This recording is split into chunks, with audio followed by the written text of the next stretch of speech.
I would say start where you are. Start in your neighborhood, start in your block, start small, like just extend kindness, extend compassion, and see what happens.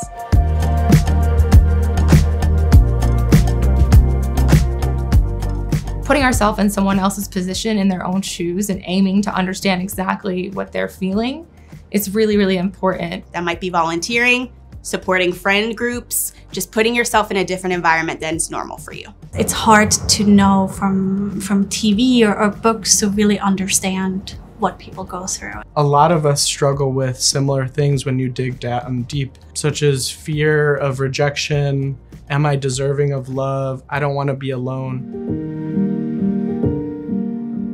If we don't face our fear, then we are giving into the cycle of avoidance. And that feels good temporarily, but it just grows into long-term fear and anxiety. To know our fear before we face our fears, we need to know where that fear comes from, and then we can confront the problem. I think we can become paralyzed by the things that we are afraid of. And a lot of times that dread of facing it outweighs the actual fear itself.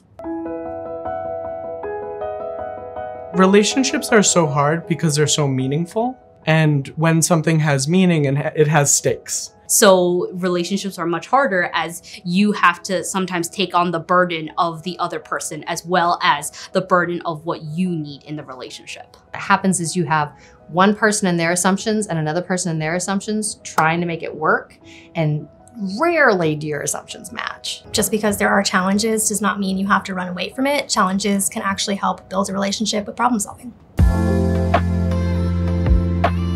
I wish people understood that love comes in so many forms. It is never going to be stagnant. It's never going to be one thing. One thing I wish people understood about love is just because you might be expected to love somebody doesn't mean that you have to. It looks different for everybody and it's not easy. So being open to the idea that the way you love is different than the way someone else loves.